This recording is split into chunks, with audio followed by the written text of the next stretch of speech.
Hello students, welcome back to my YouTube channel. ನಾನು ನಿಮಗೆ ಇವತ್ತಿನ ವಿಡಿಯೋದಲ್ಲಿ ರೇಷಿಯೋ ಅನಾಲಿಸಿಸ್ನಲ್ಲಿ ಇನ್ಕಮ್ ಸ್ಟೇಟ್ಮೆಂಟ್ ಹಾಗೆ ಇನ್ಕಮ್ ಸ್ಟೇಟ್ಮೆಂಟ್ ರೇಷಿಯೋಸನ್ನು ಹೇಗೆ ಫೈಂಡ್ ಔಟ್ ಮಾಡಬೇಕು ಅಂತ ಹೇಳಿ ಇವತ್ತಿನ ವಿಡಿಯೋದಲ್ಲಿ ತಿಳಿಸ್ಕೊಡ್ತಾ ಇದ್ದೀನಿ. ಇಲ್ಲೊಂದು ಕ್ವಶನ್ ಪೇಪರ್ ಪ್ರಾಬ್ಲಮ್ ಇದೆ. The following figures related to the trading activities of Yash traders limited for the year ended 31st March 2014. Yash ಕಂಪನಿಯ ಒಂದಷ್ಟು ಇನ್ಫಾರ್ಮೇಷನ್ ಕೊಟ್ಟಿದ್ದಾರೆ. ಈ ಇನ್ಫಾರ್ಮೇಷನನ್ನು ನೋಡಿಕೊಂಡು ನೀವು arrange the above figures in a form suitable for analysis, ಇವಿಷ್ಟನ್ನು arrangement ಮಾಡಬೇಕಂತೆ. ಸೂಟೇಬಲ್ ಫಾರ್ಮ್ ಫಾರ್ ಅನಾಲಿಸಿಸ್ ಅಂತಂದರೆ ಇಲ್ಲಿ ಕೊಟ್ಟಿರೋಂಥ ಡೀಟೇಲ್ಸ್ ಇನ್ಕಮ್ ಸ್ಟೇಟ್ಮೆಂಟಿನ ಡೀಟೇಲ್ಸ್. ಹಾಗಾಗಿ ಫಸ್ಟು ನೀವು ಇನ್ಕಮ್ ಸ್ಟೇಟ್ಮೆಂಟ್ ಮಾಡಿಕೊಂಡು ಆ ನಂತರದಲ್ಲಿ ರೇಷಿಯೋಸನ್ನು ಫೈಂಡ್ ಔಟ್ ಮಾಡಬೇಕು. ನಾನು ಆಲ್ರೆಡಿ ಪ್ರೀವಿಯಸ್ ವಿಡಿಯೋದಲ್ಲಿ ಇನ್ಕಮ್ ಸ್ಟೇಟ್ಮೆಂಟನ್ನು ಹೇಗೆ ಮಾಡಬೇಕು, ಫಾರ್ಮೇಟ್ ಏನು ಅನ್ನೋದನ್ನು ಪ್ರೀವಿಯಸ್ ವಿಡಿಯೋದಲ್ಲಿ ನಾನು ಅದನ್ನು ಎಕ್ಸ್ಪ್ಲೈನ್ ಮಾಡಿದ್ದೀನಿ. ಸೊ ಯಾರು ಪ್ರೀವಿಯಸ್ ವೀಡಿಯೋಸ್ ನೋಡಲಿಲ್ವೋ ಪ್ರೀವಿಯಸ್ ವೀಡಿಯೋಸ್ ನೋಡಿಕೊಂಡು ಆ ನಂತರದಲ್ಲಿ ಈ ವಿಡಿಯೋ ನೋಡಿ, ಅವಾಗ ಈಸಿಯಾಗಿ ಅರ್ಥ ಆಗುತ್ತೆ. ಸೊ ಕ್ವಶನ್ ಎಷ್ಟೇ ಕಷ್ಟ ಕೊಟ್ಟಿರಲಿ, ನೀವು ಫಾರ್ಮೆಟ್ ಎಲ್ಲದಕ್ಕೂ ಸಿಂಪಲ್ ಇರಲಿ ಕಷ್ಟ ಇರಲಿ, ಇನ್ಕಮ್ ಸ್ಟೇಟ್ಮೆಂಟಿನ ಫಾರ್ಮೆಟ್ ಯಾವಾಗಲೂ ಇಷ್ಟೇ ಇರಬೇಕು. ಸೇಲ್ಸಿಂದ ಸ್ಟಾರ್ಟ್ ಆಗಿ ನಾನು ಇದಕ್ಕೂ ಒಂದು ಕೋಡ್ ವರ್ಡ್ ಹೇಳಿದ್ದೆ, SCONN, ಸ್ಕಾನ್ ಅಂತ ನೆನ್ಪಿಟ್ಕೊಳ್ಳಿ. ಫಸ್ಟು ಸೇಲ್ಸ್ ರಿಟರ್ನನ್ನು ಲೆಸ್ ಮಾಡಬೇಕು, ನೆಕ್ಸ್ಟು ಕಾಸ್ಟ್ ಆಫ್ ಗೂಡ್ಸ್ ಸೋಲ್ಡನ್ನು ಲೆಸ್ ಮಾಡಬೇಕು, ನೆಕ್ಸ್ಟು ಆಪ್ರೇಟಿಂಗ್ ಎಕ್ಸ್ಪೆನ್ಸಸನ್ನು ಲೆಸ್ ಮಾಡಬೇಕು, ನಾನ್ ಆಪ್ರೇಟಿಂಗ್ ಇನ್ಕಮ್ ಎಲ್ಲದನ್ನು ಲೆಸ್, ಇನ್ಕಮ್ ಒಂದನ್ನು ಆ್ಯಡ್ ಮಾಡಬೇಕು, ನಾನ್ ಆಪ್ರೇಟಿಂಗ್ ಎಕ್ಸ್ಪೆನ್ಸಸನ್ನು ಲೆಸ್ ಮಾಡಬೇಕು. ಹೀಗೆ ಡೈರೆಕ್ಟಾಗಿ ಕೊಟ್ಟಿದ್ದರೆ ಡೈರೆಕ್ಟಾಗಿ ನೀವು ಆ್ಯಡ್ ಲೆಸ್ ಮಾಡಿದ್ರೆ ಆಯಿತು. ಅಕಸ್ಮಾತ್ ಕೊಡದೇ ಇದ್ದರೆ ಹೇಗೆ ಫೈಂಡ್ ಔಟ್ ಮಾಡಬೇಕು ಅನ್ನೋದನ್ನು ಕೂಡ ನಾನು ನಿಮಗೆ ಫಾರ್ಮೆಟ್ ಎಕ್ಸ್ಪ್ಲೈನ್ ಮಾಡಿದ್ದೆ, ಕೊಡದೇ ಇದ್ದಾಗ ಹೇಗೆ ಫೈಂಡ್ ಔಟ್ ಮಾಡಬೇಕು ಅನ್ನೋದನ್ನು. ಸೊ ಈ ಪ್ರಾಬ್ಲಮ್ ಅಂದರೆ ಅದೇ ಥರದ್ದೇ ಪ್ರಾಬ್ಲಮ್ ಇದೆ, ಇಲ್ಲಿ ಸ್ವಲ್ಪ ಡಿಫ್ರೆಂಟ್ ಆಗಿರೋಂಥ ಪ್ರಾಬ್ಲಮ್ ಇದೆ. ಈಗ ಕಾಸ್ಟ್ ಆಫ್ ಗೂಡ್ಸ್ ಸೋಲ್ಡ್ ಕೊಡಲಿಲ್ಲ, ಆಪ್ರೇಟಿಂಗ್ ಎಕ್ಸ್ಪೆನ್ಸಸ್ ಡೈರೆಕ್ಟಾಗಿ ಕೊಡಲಿಲ್ಲ, ಹೇಗೆ ಫೈಂಡ್ ಔಟ್ ಮಾಡಬೇಕು ಅಂತ ನನಗೆ ಎಕ್ಸ್ಪ್ಲೈನ್ ಮಾಡ್ತೀನಿ ನೋಡಿ. ಫಸ್ಟ್ ಎಲ್ಲ ಪ್ರಾಬ್ಲಮ್ನಲ್ಲಿ ಸೇಲ್ಸ್ ಬರ್ಕೊಳ್ಬೇಕು. ಇನ್ಕಮ್ ಸ್ಟೇಟ್ಮೆಂಟ್ ಅಂತಂದರೆ ಕಂಪನಿಗಾಗಿರುವಂಥ ಪ್ರಾಫಿಟನ್ನು, ಕಂಪನಿಗೆ ಒಂದು ವರ್ಷದಲ್ಲಿ ಏನು ಪ್ರಾಫಿಟ್ ಆಗಿದೆ ಅನ್ನೋದನ್ನು ನೀವು ಫೈಂಡ್ ಔಟ್ ಮಾಡಬೇಕಾಗತ್ತೆ. ಸೊ ಕಂಪನಿಯ ಸೇಲ್ಸಿಂದ ಕಂಪನಿಯ ಎಲ್ಲ ಎಕ್ಸ್ಪೆನ್ಸಸ್ಸನ್ನು ಲೆಸ್ ಮಾಡಿದಾಗ ನಿಮಗೆ ಪ್ರಾಫಿಟ್ ಸಿಗುತ್ತೆ. ಕಂಪನಿಗಾಗಿರುವಂಥ ಸೇಲ್ಸ್ 5,20,000 ರೂಪಾಯಿ ಸೇಲ್ಸ್ ಆಗಿದೆ. ಸೊ 5,20,000 ರೂಪಾಯಿ ಸೇಲ್ಸಲ್ಲಿ ಸೇಲ್ಸ್ ರಿಟರ್ನ್ ಇದ್ದರೆ ಕಳಿಬೇಕು. ಸೇಲ್ಸ್ ರಿಟರ್ನ್ 20,000 ಕೊಟ್ಟಿದ್ದಾರೆ. ಸೊ 20,000 ರೂಪಾಯಿ ಸೇಲ್ಸ್ ರಿಟರ್ನನ್ನು ಕಳೆದಾಗ ಬರುವಂಥ ಆನ್ಸರ್ ನೆಟ್ ಸೇಲ್ಸ್ ಆಗುತ್ತೆ. ಸೊ ನೆಟ್ ಸೇಲ್ಸ್ ಎಷ್ಟಾಯಿತು? 5 lakh ಆಯಿತು. Less cost of goods sold. Cost of goods sold ಕ್ವಶನಲ್ಲಿ ಕೊಡಲಿಲ್ಲ.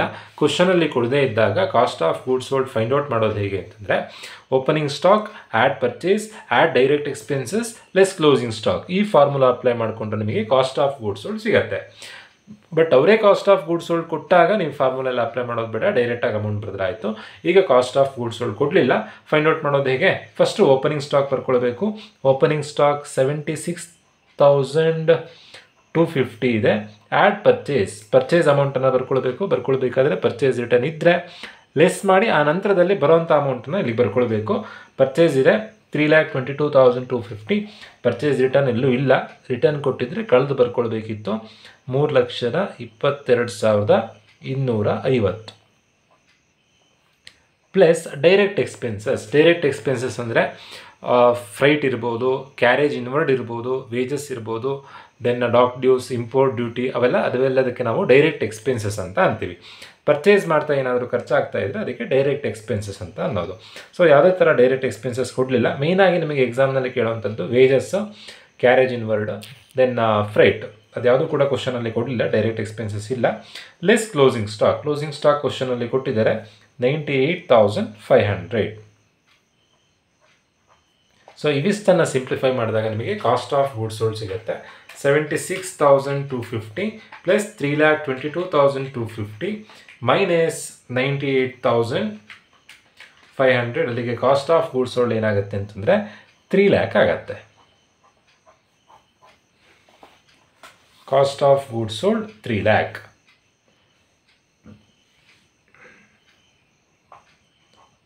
ಕಾಸ್ಟ್ ಆಫ್ ಗೂಡ್ಸ್ ಸೋಲ್ಡ್ ಹೇಗೆ ಬಂತು ಅಂತಂದರೆ, ನಾವೀಗ opening stock add purchases add direct expenses less closing stock ಮಾಡಿದಾಗ ಕಾಸ್ಟ್ ಆಫ್ ಗೂಡ್ಸ್ ಸೋಲ್ಡ್ ಸಿಕ್ಕಿದೆ. 5 lakh ಮೈನಸ್ 3 lakh ಮಾಡಿದಾಗ ಬರೋವಂಥ answer gross profit 2 lakh. Less operating expenses. ನೋಡಿ, ಆಪರೇಟಿಂಗ್ ಎಕ್ಸ್ಪೆನ್ಸಸ್ ಈ ಪ್ರಾಬ್ಲಮ್ನಲ್ಲಿ ಡೈರೆಕ್ಟಾಗಿ ಕೊಡಲಿಲ್ಲ ಆಪರೇಟಿಂಗ್ ಎಕ್ಸ್ಪೆನ್ಸಸ್ ಯಾವ್ದು ಅಂತ.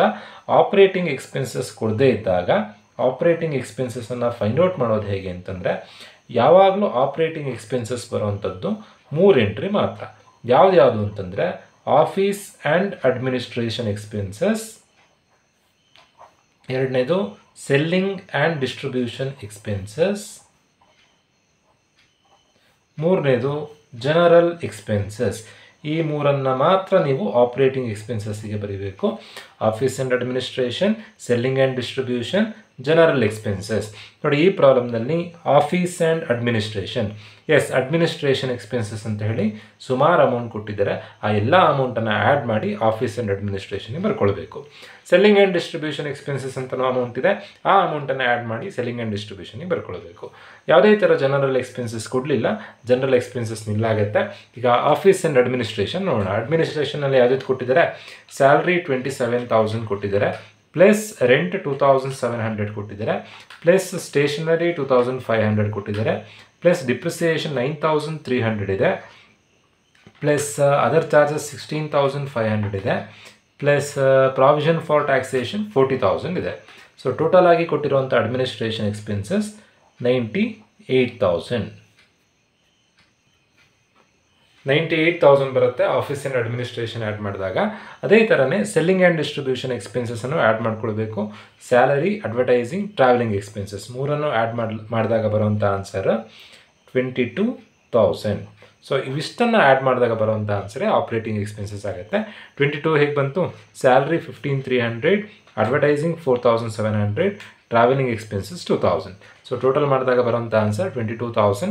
22,000 ಪ್ಲಸ್ 98,000 ಮಾಡಿದಾಗ ಬರೋಂಥ ಆನ್ಸರ್ 1,20,000 ಆಪ್ರೇಟಿಂಗ್ ಎಕ್ಸ್ಪೆನ್ಸಸ್ ಆಗುತ್ತೆ. ಸೊ ಆಪ್ರೇಟಿಂಗ್ ಎಕ್ಸ್ಪೆನ್ಸಸ್ ಕೊಡದೇ ಇದ್ದಾಗ office and administration, selling and distribution, general expenses ಎಲ್ಲದನ್ನು ಆ್ಯಡ್ ಮಾಡಿಕೊಂಡಾಗ ನಿಮಗೆ ಆಪ್ರೇಟಿಂಗ್ ಎಕ್ಸ್ಪೆನ್ಸಸ್ ಸಿಗುತ್ತೆ.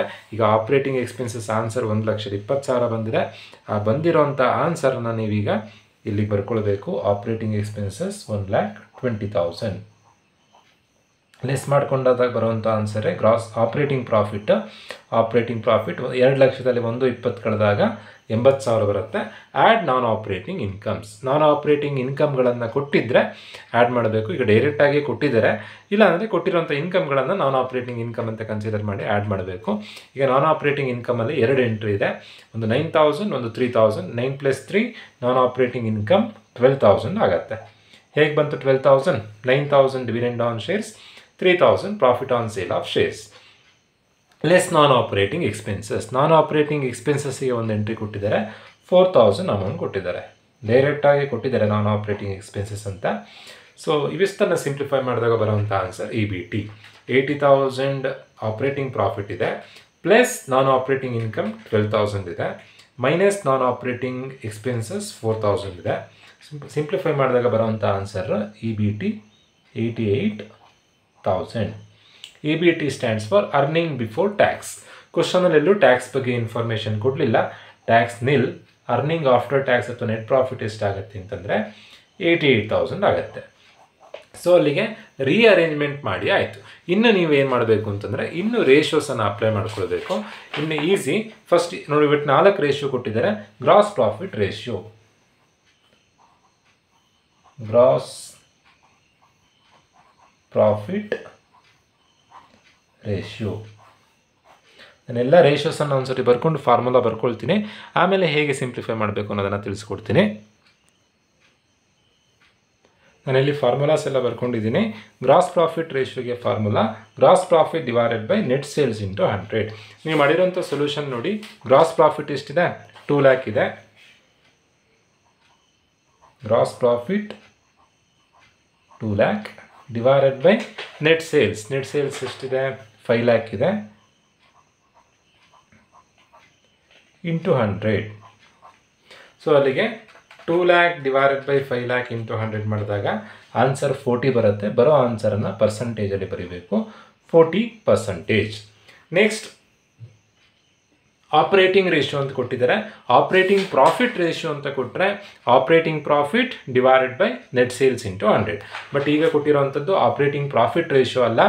ಆಪ್ರೇಟಿಂಗ್ ರೇಷಿಯೋ ಬೇರೆ, ಆಪ್ರೇಟಿಂಗ್ ಪ್ರಾಫಿಟ್ ರೇಷಿಯೋ ಬೇರೆ. ಆಪ್ರೇಟಿಂಗ್ ರೇಷಿಯೋ ಆದರೆ ಫಾರ್ಮುಲಾ ಏನು ಅಂತಂದರೆ ಕಾಸ್ಟ್ ಆಫ್ ಗೂಡ್ಸ್ ಸೋಲ್ಡ್. ನಾನಿಲ್ಲಿ ಶಾರ್ಟ್ ಫಾರ್ಮ್ ಬರ್ತಿದ್ದೇನೆ, ನೀವು ಎಕ್ಸಾಮ್ನಲ್ಲಿ ಫುಲ್ ಫಾರ್ಮ್ ಬರೀಬೇಕು. Cost of goods sold plus operating expenses divided by net sales into 100. Cost of goods sold ಎಷ್ಟಿದೆ? ಈಗ cost of goods sold 3 lakh ಇದೆ. 3 lakh plus operating expenses ಎಷ್ಟಿದೆ? Operating expenses 1,20,000 ಇದೆ. Divided by net sales ಎಷ್ಟಿದೆ? Net sales 5 lakh ಇದೆ. Into 100 ಮಾಡಿದಾಗ ನಿಮಗೆ operating ratio ಸಿಗುತ್ತೆ. ಸೊ 3 lakh ಪ್ಲಸ್ 1,20,000 ಅಂದರೆ 4,20,000 ಆಗುತ್ತೆ.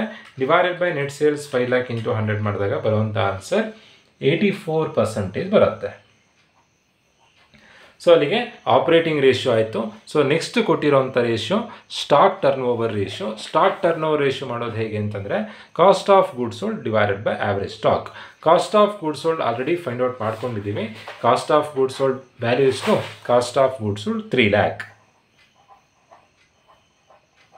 Divided by average stock. ಕ್ವಶನಲ್ಲಿ ಕೊಟ್ಟಿರಲ್ಲ, ನೀವೇ ಫೈಂಡ್ ಔಟ್ ಮಾಡ್ಕೊಳ್ಬೇಕು. ಆವ್ರೇಜ್ ಸ್ಟಾಕ್ ಫೈಂಡ್ ಔಟ್ ಮಾಡೋದು ಹೇಗೆ ಅಂತಂದರೆ opening stock plus closing stock divided by 2 ಮಾಡಿದ್ರೆ ನಿಮಗೆ ಆವ್ರೇಜ್ ಸ್ಟಾಕ್ ಸಿಗುತ್ತೆ. ಓಪನಿಂಗ್ ಸ್ಟಾಕ್ 76,250 ಇದೆ. ಕ್ಲೋಸಿಂಗ್ ಸ್ಟಾಕ್ 98,500 ಇದೆ. ಎರಡನ್ನ ಆ್ಯಡ್ ಮಾಡಿದಾಗ 1,74,750 ಆಗುತ್ತೆ. ಡಿವೈಡೆಡ್ ಬೈ 2 ಮಾಡಿದಾಗ 87,375 ಬರುತ್ತೆ. 87,375. So stock turnover ratio ಅಂತ ಕೊಟ್ಟಾಗ formula cost of goods sold divided by average stock. Cost of goods sold 3 lakh. Average stock ಕ್ವಶನಲ್ಲಿ ಕೊಟ್ಟಿರಲ್ಲ, ಓಪನಿಂಗ್ ಸ್ಟಾಕ್ ಕ್ಲೋಸಿಂಗ್ ಸ್ಟಾಕನ್ನು ಆ್ಯಡ್ ಮಾಡಿ ಡಿವೈಡೆಡ್ ಬೈ 2 ಮಾಡಿದ್ರೆ ಆವ್ರೇಜ್ ಸ್ಟಾಕ್ ಸಿಗುತ್ತೆ. ಓಪನಿಂಗ್ ಸ್ಟಾಕು 76 ಸಮಥಿಂಗ್ ಇದೆ, closing stock 98,000 something ಇದೆ. ಎರಡನ್ನ ಆ್ಯಡ್ ಮಾಡಿದಾಗ 1,74,000 ಬರುತ್ತೆ. ಡಿವೈಡೆಡ್ ಬೈ 2 ಮಾಡಿದಾಗ 87,375 ಬರುತ್ತೆ. ಇದಕ್ಕೆ ಇಂಟು 100 ಇಲ್ಲ ಫಾರ್ಮುಲಾದಲ್ಲಿ. ಸೊ ಬರೋ ಆನ್ಸರನ್ನು ಟೈಮ್ಸಲ್ಲಿ ಬರೀಬೇಕು. 3 lakh ಡಿವೈಡೆಡ್ ಬೈ 87,375 ಮಾಡಿದಾಗ ಬರೋಂಥ ಆನ್ಸರ್ 3.43 ಬರುತ್ತೆ. 3.43 ಟೈಮ್ಸ್. ಸೊ ಅಲ್ಲಿಗೆ ಸ್ಟಾಕ್ ಟರ್ನ್ ಓವರ್ ರೇಷಿಯೋ ಆಯಿತು. ಸೊ ನೆಕ್ಸ್ಟ್ ಕೊಟ್ಟಿರೋಂಥ ಲಾಸ್ಟ್ ರೇಷಿಯೋ ಯಾವುದು ಅಂತಂದರೆ net profit ratio. Formula net profit divided by net sales into 100. Net profit ಏನು ಆನ್ಸರ್ ಬಂದಿದೆ? 88,000 ಆನ್ಸರ್ ಬಂದಿದೆ. So 88,000 divided by net sales 5 lakh into 100 ಮಾಡಿದಾಗ ಬರುವಂಥ answer 88,000 divided by 5 lakh into 100. Answer is 17.6%. ಯಾವಾಗ into 100 ಬರುತ್ತೋ ಬರೋ ಆನ್ಸರನ್ನು ಪರ್ಸಂಟೇಜಲ್ಲಿ ಬರೀಬೇಕು. ಇಂಟು 100 ಇಲ್ಲದೆ ಇದ್ದಾಗ ಇಲ್ಲಿ ಸ್ಟಾಕ್ ಟರ್ನ್ ಓವರ್ ರೇಷಿಯೋಗೆ ಇಂಟು 100 ಇಲ್ಲ, ಬರೋ ಆನ್ಸರನ್ನು ಟೈಮ್ಸಲ್ಲಿ ಬರೆದ್ರಾಯಿತು. ಸೊ ಈ ಥರದಲ್ಲಿ ನೀವು ರೀಅರೇಂಜ್ಮೆಂಟ್ ಮಾಡಲಿಕ್ಕೆ ಕೊಟ್ಟಾಗ ಫಸ್ಟು ರೀಅರೇಂಜ್ಮೆಂಟ್ ಮಾಡಿಕೊಂಡು ಆ ನಂತರದಲ್ಲಿ ನೀವು ಫಾರ್ಮುಲಾಸ್ ಅಪ್ಲೈ ಮಾಡಬೇಕಾಗತ್ತೆ. From exam point of view this problem is very important. ಇದರಲ್ಲಿ ನೋಡಿ ಆಪ್ರೇಟಿಂಗ್ ಪ್ರಾಫಿಟ್ ರೇಷಿಯೋ ಕೊಡಲಿಲ್ಲ ಕ್ವಶನಲ್ಲಿ. Operating profit ratio find out ಮಾಡಿ ಅಂತ ಕೊಟ್ಟರೆ operating profit divided by net sales into 100. 80,000 divided by 5 lakh into 100 ಮಾಡಿದ್ರೆ operating profit ratio ಸಿಗುತ್ತೆ. So ಈ ಥರದಲ್ಲಿ ನೀವು ರೇಷಿಯೋಸನ್ನು ಫೈಂಡ್ ಔಟ್ ಮಾಡಬೇಕಾಗತ್ತೆ. ಹೋಪ್ ಎಲ್ರಿಗೂ ವಿಡಿಯೋ ಅರ್ಥ ಆಗಿದೆ ಅಂತ ಅಂದ್ಕೊಂಡಿದ್ದೀನಿ. ಸೊ ಯಾರ್ಯಾರು ನಮ್ಮ ಚಾನಲನ್ನು ಸಬ್ಸ್ಕ್ರೈಬ್ ಮಾಡಲಿಲ್ವೋ ಇವತ್ತೇ ನಮ್ಮ ಚಾನಲನ್ನು ಸಬ್ಸ್ಕ್ರೈಬ್ ಮಾಡಿ, ವಿಡಿಯೋ ಲೈಕ್ ಮಾಡಿ, ಹಾಗೆ ನಿಮ್ಮ ಫ್ರೆಂಡ್ಸಿಗೆ ಶೇರ್ ಮಾಡಿ ಅಂತ ಹೇಳ್ತಾ ವಿಡಿಯೋ ಮುಗಿಸ್ತಾ ಇದ್ದೀನಿ. Thank you.